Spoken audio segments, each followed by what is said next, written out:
Hello students, good morning everyone. मैं S के चौधरी एक बार फिर से आपके लिए लेकर के आया हूं केमिस्ट्री में एक नया टॉपिक। पीसी स्टडी पॉइंट पर एक बार फिर से आपका बहुत बहुत स्वागत, जहां पर आप पढ़ते हैं मेरे साथ में केमिस्ट्री और अपने गजानंद जी सर के साथ में आप पढ़ते हैं फिजिक्स। और आज की केमिस्ट्री में अपन जो राउले का जो नियम अपन ने कंप्लीट कर लिया था, राउल का नियम आपका कंप्लीट हो गया था। राउल का नियम या राउले का नियम कुछ भी बोलिए आप, और उसके आगे के बारे में आज अपन डिस्कशन करने वाले हैं। राउल्ट का जो नियम अपन ने पढ़ा है उसके आगे जो सॉल्यूशन है उसको राउल्ट नियम के बेस पर अपन क्लासिफिकेशन करेंगे, यानी उसको डिवाइड करेंगे। और राउल्ट के नियम के आधार पर जो विलियन होते हैं, सॉल्यूशन होते हैं, उनको दो भागों में, दो पार्ट्स में डिवाइड किया गया है, आदर्श विलियन और अनादर्श विलियन। राउल्ट के नियम के आधार पर विलियनों को डिवाइड किया गया है। नंबर एक आदर्श विलियन और नंबर दो होता है अनादर्श विलियन। और यही होने वाला है आज का अपना टॉपिक, आदर्श विलियन वर्सेस अनादर्श विलियन। क्या होते हैं दोनों में, क्या डिफरेंट होते हैं, किस टाइप से आप आदर्श सॉल्यूशन यानी आइडियल सॉल्यूशन बना सकते हैं और किस तरह से आप नॉन आइडियल सॉल्यूशन बना सकते हैं, ये सारे डिस्कशन करने वाले हैं आज के वीडियो में अपन। तो चलिए जल्दी से शुरू करते हैं आज का वीडियो। क्लास स्टार्ट करने से पहले आपको क्या करना है, सबको पता है, लाइक करना है, कमेंट करके बताना है आप सभी को जो अपनी केमिस्ट्री की क्लास हो रही है कितना कुछ आपको समझ में आ रहा है। जहां से आपको नहीं समझ में आ रहा है वो आपको बीच में कमेंट करके बताना ही है। पीछे वाली क्लास तक आई होप आपको सबको सारे पॉइंट क्लियर होंगे। क्लियर हैं तो आप कमेंट करके बताएंगे कि यस सर, पीछे वाले सारे पॉइंट क्लियर है। शेयर करेंगे अपने फ्रेंड्स के साथ में। कोई भी अगर नया स्टूडेंट है, कोई भी ऐसा कैंडिडेट है जिसने अभी तक सब्सक्राइब नहीं किया है, सब्सक्राइब करेगा और उसके साथ साथ में जो बेल आइकन है उसको भी प्रेस करेगा। तो चलिए फटाफट ये सारे काम आप निपटा लीजिए, उसके बाद में स्टार्ट करते हैं अपन आज का वीडियो और देखते हैं ideal and non ideal solution.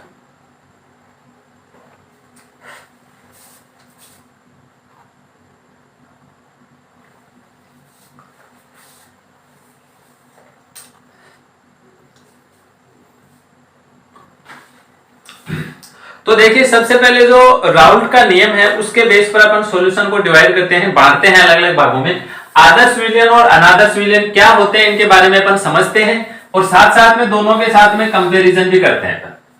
ये सारी चीजें अपन आज के वीडियो में डिस्कशन करने वाले हैं।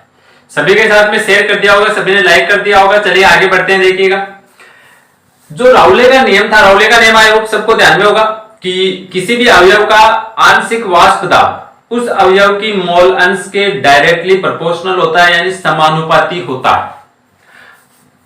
ऐसे विलियन जो राउल्ट के नियम को फॉलो करते हैं यानी उसकी पालना करते हैं, उनको अपन कहेंगे आइडियल या आदर्श विलियन। और ऐसे सॉल्यूशन जो राउले नियम की पालना नहीं करेंगे उन्हें अपन कहेंगे नॉन आइडियल या अनादर्श विलियन। सीधी सी बात है, जो राउल्ट की बात मानेंगे वो आदर्श हैं, बढ़िया हैं। जो राउल्ट की बात नहीं मानेंगे वो नॉन आइडियल हैं, अनादर्श हैं, वो अच्छे नहीं हैं। सीधी सी बात है। तो सबसे पहले देख लीजिए, परिभाषा देख लीजिए दोनों की। आदर्श विलियन वे विलियन जो सभी सांद्रताओं पर, किसी भी प्रकार की सांद्रता हो, सभी सांद्रताओं पर, यह पॉइंट आपको जरूर जोड़ना है, वे विलियन जो सभी सांद्रताओं पर राउल्ट नियम की पालना करते हैं आदर्श विलियन कहलाते हैं। नंबर दो अनादर्श विलियन वे विलियन जो सभी सांद्रताओं पर राउल्ट नियम की पालना नहीं करते, जो सभी सांद्रताओं पर राउल्ट नियम की पालना नहीं करते हैं, अनादर्श विलियन कहलाते हैं। दोनों की डेफिनेशन क्लियर हो गई होगी। राउल्ट नियम की पालना करने वाले आइडियल सॉल्यूशन, पालना नहीं करने वाले नॉन आइडियल सॉल्यूशन। ठीक है, सबसे पहले बात कर लेते हैं आदर्श विलियन की। आदर्श विलियन के गुणों के बारे में अपन चर्चा कर लेते हैं। आदर्श विलियन में कौन कौन से कैरेक्टर्स, कौन कौन सी प्रॉपर्टीज, क्या क्या गुण आदर्श विलियन में पाए जाते हैं। देखिएगा नंबर एक, सबसे पहले आपने देखो डेफिनेशन में क्या कहा है कि आदर्श विलियन जो राउल्ट नियम की पालना करते हैं। तो सबसे पहला इनका जो प्रॉपर्टीज है वो ये हो गया कि आदर्श विलियन हमेशा राउल्ट नियम की पालना करते हैं। राउल्ट नियम की क्या करते हैं, पालना करते हैं, ये इनका गुण हो गया। या फिर आप ये कह सकते हैं कि उनके लिए जो P1 की वैल्यू है वो P01 x1 के इक्वल होती है। ये इक्वेशन कहां से आई है, सबको पता होगा। P1 बराबर P01 x1 कहां से आया, सबको पता, राउल्ट का नियम है। प्लस आप ये भी कह सकते हैं कि उनके लिए P2 की जो वैल्यू है वो भी P02 x2 के इक्वल होती है। ये बता सकते हैं आप। राउल्ट नियम की पालना करने का मतलब तो ये हो गया कि P1 की वैल्यू P01 x1 के इक्वल, P2 की वैल्यू P02 x2 के इक्वल, यही तो है राउल्ट का नियम। तो पहला गुण तो उनका ये हो गया कि वो राउल्ट नियम की पालना करते हैं, अर्थात P1 बराबर P01 x1 एवं P2 बराबर P02 x2, तथा आप ये भी बता सकते हैं कि P टोटल बराबर P1 प्लस P2, जो राउल्ट के नियम में आपने पढ़ा था वो बता सकते हैं। नंबर 2, नेक्स्ट अगला प्रॉपर्टीज, अगला गुण कौन सा है? फिर यहां पर अपन अनादर्श विलयनों के गुण लिखेंगे तो दोनों के बीच में कंपैरिजन भी हो जाएगा साथ साथ। दूसरा गुण देखिए आदर्श विलयन बढ़ते कब है, कब आदर्श विलयनों का निर्माण होता है? जैसे मान लीजिए आप कोई कंपोनेंट ए और कोई कंपोनेंट बी, विलायक प्लस विलेय, सोल्यूट और सोलवेंट दोनों मिलाकर के और सॉल्यूशन बनाना चाहते हैं, ठीक है। ये शुद्ध विलायक है, प्योर सोल्वेंट है, ये प्योर सोल्यूट है, ठीक है ना। ये शुद्ध विलायक के मॉलिक्यूल है, ये शुद्ध विलेय के मॉलिक्यूल है, ध्यान रखिएगा, शुद्ध विलायक के मॉलिक्यूल है, ये शुद्ध विलेय के मॉलिक्यूल है। ये अपन ने दोनों को मिला दिया है, ठीक है। अब देखिए यहां पर कोई भी पदार्थ होता है तो उसके मॉलिक्यूल्स के बीच में कोई ना कोई अंतराणविक आकर्षण बल हमेशा लगते हैं। जैसे ए है तो ए के दोनों अणुओं में कुछ ना कुछ आकर्षण बल लगेगा, बी के जो दोनों मॉलिक्यूल है उनमें भी कुछ ना कुछ आकर्षण बल लगेगा। यहां पर आपने सॉल्यूशन में क्या किया, दोनों को मिला दिया, तो अब जो अंतराणविक आकर्षण बल है वो लगेगा ए और बी के मॉलिक्यूल में। ए के मॉलिक्यूल और बी के मॉलिक्यूल के बीच में कोई ना कोई आकर्षण बल जरूर लगेगा, और ये जो आकर्षण बल होता है, ये जो अट्रैक्शन फोर्स होता है, ये ठीक उतना ही है जितना पहले लग रहा था। मतलब ए के दोनों मॉलिक्यूल में जितना आकर्षण बल लग रहा है ना, ठीक उतना ही आकर्षण बल बी के दोनों अणुओं में लग रहा है। ध्यान से सुनिएगा, ए के दोनों अणुओं में जितना आकर्षण बल लग रहा है, ठीक उतना ही आकर्षण बल बी के दोनों अणुओं में लग रहा है, यानी जितना विलायक में उतना ही विलेय, और ठीक उतना ही आकर्षण बल ए के और बी के दोनों अणुओं के मध्य लग रहा है। मतलब विलायक और विलेय को मिलाने के पश्चात दोनों के अणुओं में जो अट्रैक्शन फोर्स, जो आकर्षण बल लग रहा है, उसमें कोई कमी या वृद्धि नहीं हुई। जितना आकर्षण बल पहले लग रहा था उतना ही अब लग रहा है। आकर्षण बल में कोई परिवर्तन या कोई चेंज नहीं हुआ है। इसका मतलब ये हो गया, समझ गए आप? देखिएगा, तो अगला पॉइंट आप ये लिख सकते हैं कि विलायक के अणुओं में लगने वाला आकर्षण बल बराबर विलेय के अणुओं में लगने वाला आकर्षण बल। ध्यान से समझिए इसको, ए यानी विलायक के अणुओं में अट्रैक्शन, बी यानी विलेय के अणुओं में अट्रैक्शन, ये दोनों के मान क्या है, इक्वल है। और ये किसके इक्वल होगा? अगर आपने सॉल्यूशन बढ़ा दिया तो ए के और बी के अणुओं में जो अट्रैक्शन बल लग रहा है वो भी इनके बराबर होगा। इसका मतलब ये हो गया कि विलायक में जितना आकर्षण बल है विलायक के अणुओं में, ठीक उतना ही आकर्षण बल विलेय के अणुओं में है, और ठीक उतना ही आकर्षण बल विलायक और विलेय उन दोनों के अणुओं के मध्य लगता है। इसका मतलब ये हो गया। और अगर आकर्षण बल उतना ही लग रहा है तो तीसरा पॉइंट आप ये कह सकते हैं कि यहां पर यानी आदर्श विलयन में आयतन में परिवर्तन शून्य होता है, यानी डेल V बराबर 0 होता है। इस तरह से बोल सकते हैं, आयतन में परिवर्तन शून्य होता है। देखो इसका मतलब क्या है, आयतन में परिवर्तन शून्य यानी डेल V बराबर 0, इसका मतलब क्या है?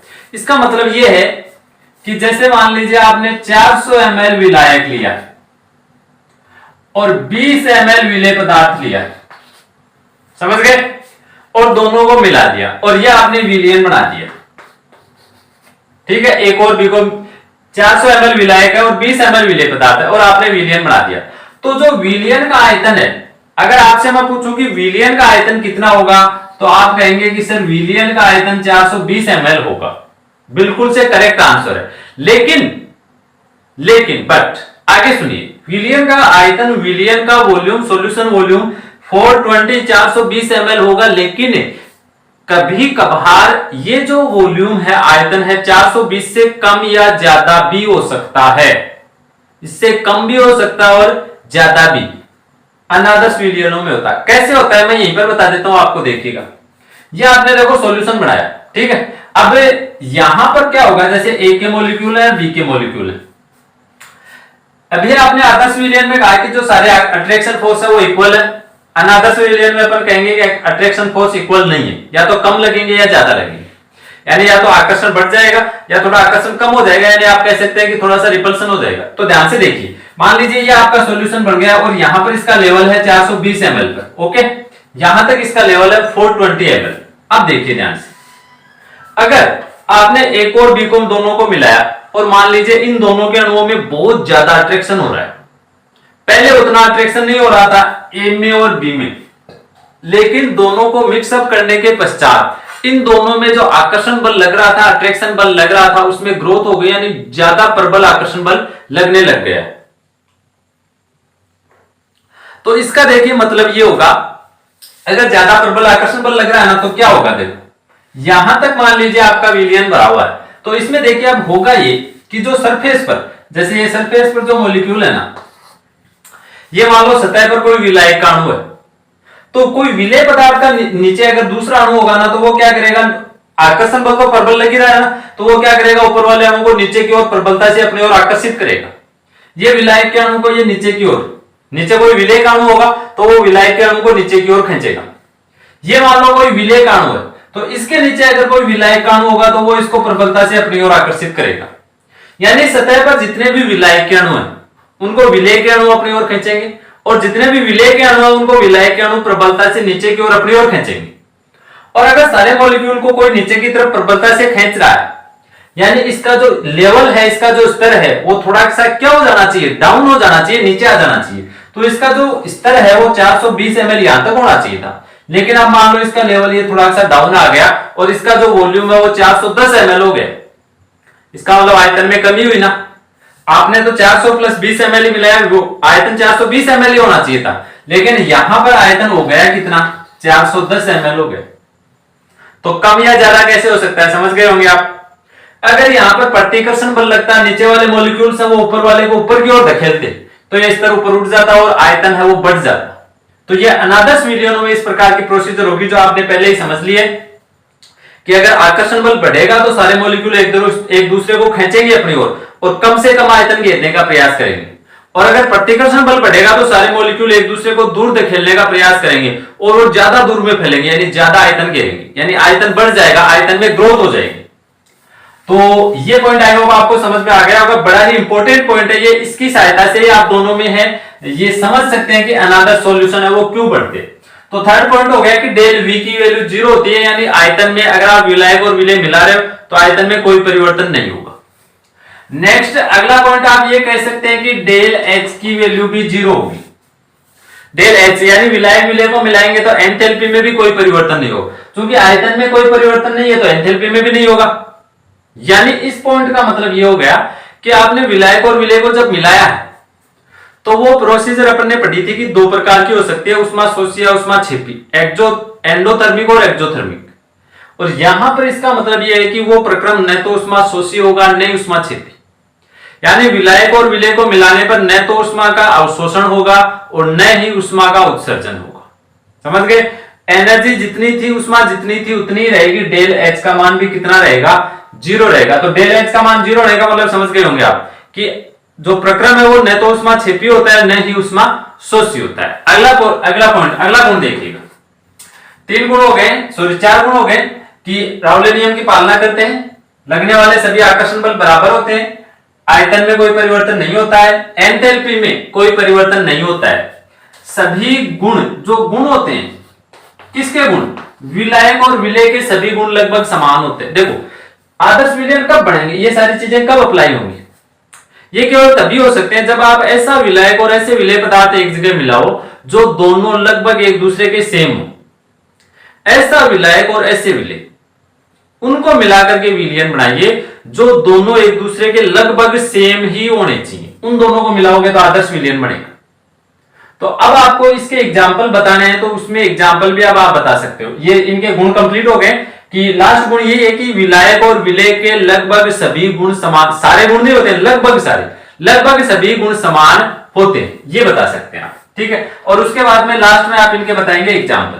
तो एग्जाम्पल आपको कोई भी रटने की जरूरत नहीं, एकदम से आराम से आप ऐसे एग्जाम्पल सोच करके बताइए जिनके गुण लगभग समान होते हैं।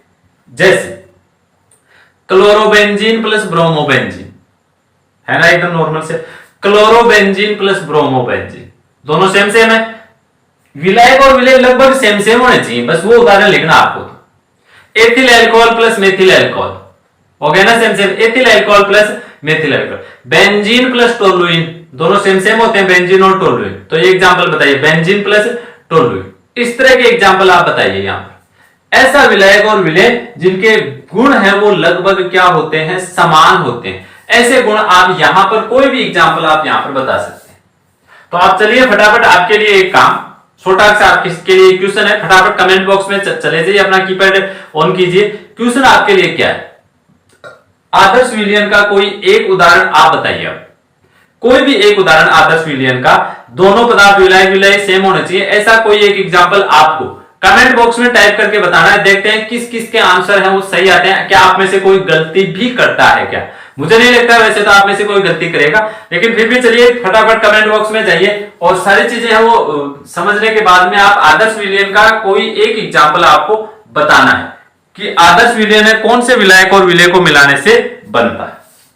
तो आई होप आदर्श विलयन है वो आपको सारा क्लियर हो गया होगा, और आदर्श विलयन क्लियर हो गया तो अब अपन आगे बढ़ सकते हैं किसकी तरफ, अनादर्श विलयन। जो अनादर्श विलयन है उनकी तरफ आगे बढ़िए। देखो अनादर्श विलयन देखो क्या कहता है, जो आदर्श विलयन है उससे अपोजिट हो जाएगा अनादर्श विलयन।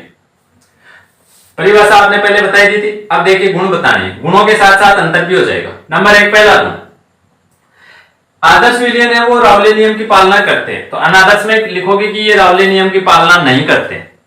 नहीं करने का मतलब ये हो जाएगा कि P1 is not equal to P01 x1, मान इक्वल नहीं होगा। इक्वल होने का मतलब तो वो रावले का नियम हो गया, यहां पर इक्वल नहीं होने वाला।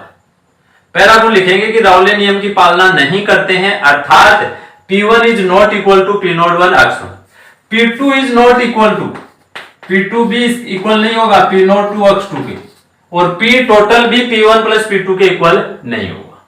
पहला गुण। पहले गुण के साथ साथ दोनों में पहला अंतर भी हो गया। देखो इसमें P1 का मान P01 x1 के बराबर है और इसमें P1 का मान P01 x1 के बराबर नहीं। नंबर 2, जो आकर्षण बल लग रहे थे विलायक और विलेय, attraction force A B B, ये नॉट इक्वल होगा ए बी। अभी बताया था मैंने कि विलायक और विलेय को मिलाने के पश्चात विलायक और विलेय के अणुओं के मध्य जो आकर्षण बल लगता है वो या तो कम हो जाएगा या बढ़ जाएगा, या तो दोनों के मध्य परबल आकर्षण बल और ज्यादा स्ट्रॉन्ग अट्रैक्शन फोर्स होगा, या आकर्षण बल कम हो जाएगा, थोड़ा सा रिपल्सन, थोड़ा सा प्रतिकर्षण बल लगने लग जाएगा। आकर्षण बल जितना पहले था ना विलयन बनाने के बाद में उतना नहीं रहेगा, चाहे कम हो जाए चाहे ज्यादा हो जाए, लेकिन उतना नहीं रहने वाला है। ये दोनों में डिफरेंट भी हो गया, यहां पर इक्वल था, यहां पर इक्वल नहीं है। उसके बाद में अगला पॉइंट देखिए, अगले पॉइंट में अपन ने ये आदर्श विलयन में ये कहा था कि डेल V की वैल्यू 0, यानी आयतन में कोई परिवर्तन नहीं होने वाला।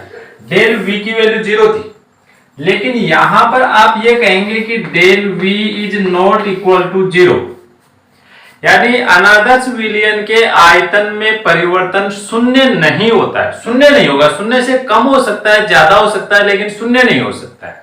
क्यों नहीं हो सकता, ये कारण आपने पहले पढ़ लिया है, क्योंकि आकर्षण बल या तो बढ़ जाएगा या प्रतिकर्षण बल बढ़ जाएगा। अगर आकर्षण बल बढ़ गया, मॉलिक्यूल अगर एक दूसरे को आकर्षित करने लग गए हैं, तो सीधा सा आप आपको अच्छी तरह से पता है, वेल टैलेंट बच्चे हैं आप, सबको पता है आकर्षण बल बढ़ता है तो मॉलिक्यूल एक दूसरे को खींचेंगे अपनी ओर, और आयतन में कमी हो जाएगी। होगा नहीं होगा, यानी आयतन में परिवर्तन 0 नहीं होगा, आयतन कम हो रहा है, डेल V की वैल्यू नेगेटिव आएगी अपने पास। सब जानते होंगे आप। चलिए आप सभी जानते हैं तो फटाफट एक बार फिर से कमेंट बॉक्स में आइए और लिख करके बताइए किस किस को ये पता था। जिसको पता था वो यस लिख करके फटाफट कमेंट करके मुझे बताइए, फिर अपन आगे बढ़ते हैं। अभी तक अगर किसी ने लाइक कमेंट शेयर नहीं किया है तो प्लीज ये काम सबसे पहले कर लीजिए। ये काम किए बिना आपको पढ़ने में उतना आनंद नहीं आएगा जितना काम लाइक कमेंट शेयर करने के बाद में आपको आएगा। चलिए बढ़ते हैं नेक्स्ट पॉइंट।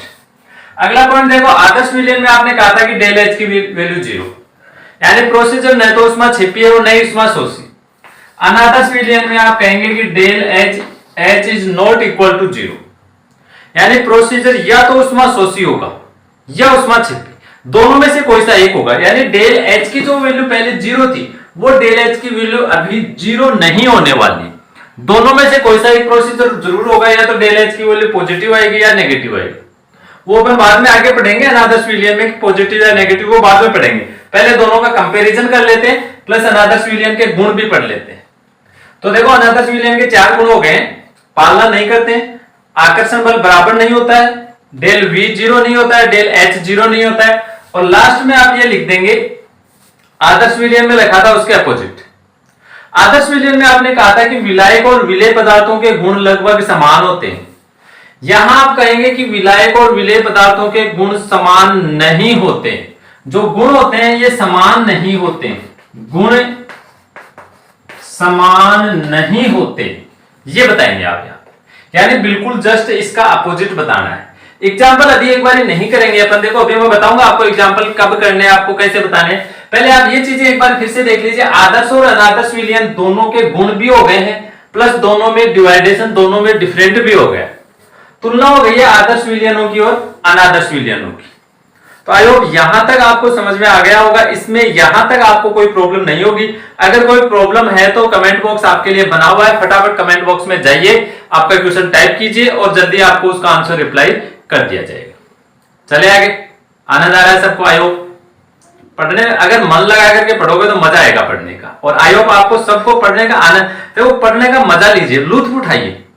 पढ़ाई को पढ़ाई समझ करके, बोझ समझ करके करोगे कभी मजा नहीं आएगा, कभी पढ़ नहीं पाओगे। मजा लेकर के पढ़िए, आनंद आएगा, बड़ा आनंद आता है पढ़ने में। मन लगा करके पढ़ो, मजे लेकर के, मजे लूट लो, पढ़ाई के जितने लूट सकते हो उतने मजे लूट लो यार।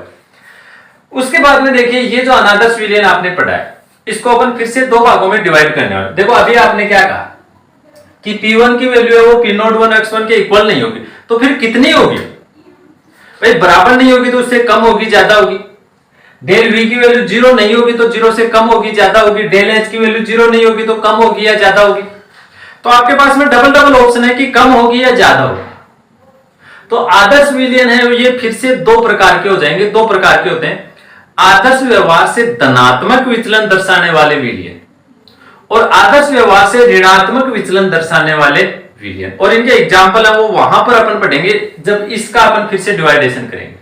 यानी आदर्श विलयन फिर से दो प्रकार के हो गए, कुछ के लिए डेल V डेल H इनके मान जीरो से कम यानी नेगेटिव में आएंगे, कुछ के लिए पॉजिटिव में आएंगे। तो इसी के आधार पर इनको डिवाइडेशन कर दिया गया है कि धनात्मक विचलन दर्शाने वाले अनादर्श विलयन और ऋणात्मक विचलन दर्शाने वाले अनादर्श विलयन। तो ये अभी अपन पढ़ेंगे कि धनात्मक और ऋणात्मक विचलन दर्शाने वाले जो अनादर्श विलयन है, जैसे आपने आदर्श अनादर्श का कंपैरिजन किया है, ठीक उसी प्रकार से अपन उनका कंपैरिजन करेंगे। ये चीजें पढ़ेंगे अपन नेक्स्ट वीडियो में। उससे पहले देखो जो आदर्श विलयन है इसके लिए जो ग्राफ है वो कैसा बनेगा। ग्राफ ठीक वैसे देखो, आदर्श विलयन किसको कहते हैं? जो राउले नियम की पालना करता है, जो राउले नियम की पालना करता है उसको आदर्श विलयन कहते हैं। तो आदर्श विलयन का ग्राफ तो ठीक राउले नियम की तरह ही आने वाला है, यही ग्राफ आने वाला है आपके पास में। ये इधर वाष्प दाब ले लिया अपन ने, और ये इधर अपन ने ले लिया है मोल अंश, ये लीजिए, यह ग्राफ है। अनादर्श विलयन के लिए ये वाला ग्राफ नहीं आएगा। कैसा आएगा? वो दोनों के लिए अलग अलग आएगा, धनात्मक वालों के लिए अलग आएगा, ऋणात्मक वालों के लिए अलग आएगा। वो अपन वहीं पर उन्हीं में पढ़ेंगे। तो आदर्श विलयन है ये तो बिल्कुल से क्लियर हो चुका है, कंप्लीट हो चुका है। अनादर्श विलयन इसको अपन ने स्टार्ट कर दिया, डिवाइड कर दिया दो भागों में, दोनों पार्ट अभी अपने को पढ़ने हैं, धनात्मक विचलन और ऋणात्मक विचलन। तो इसके बारे में अपन पढ़ेंगे नेक्स्ट वीडियो में। आज के वीडियो में बस इतना ही। वीडियो शेयर जितना ज्यादा हो सके, ज्यादा से ज्यादा लाइक कमेंट शेयर आपको सबसे ज्यादा करना है। सब्सक्राइब केवल एक ही करना है, सब्सक्राइब आपने कर लिया होगा, नहीं किया है जिसने भी सब्सक्राइब कर लीजिए। वीडियो को आपने लास्ट तक देखा, हमारे साथ में बने रहे, पढ़ने के आपने मजे लूट लिए। आई होप आपने बहुत मजे लूटे होंगे, तो इसके लिए आपका बहुत बहुत धन्यवाद हमारे साथ में अंत तक बने रहने के लिए। मिलेंगे कल फिर एक नए टॉपिक के साथ में, इसके साथ में। तब तक के लिए जय हिंद, जय भारत।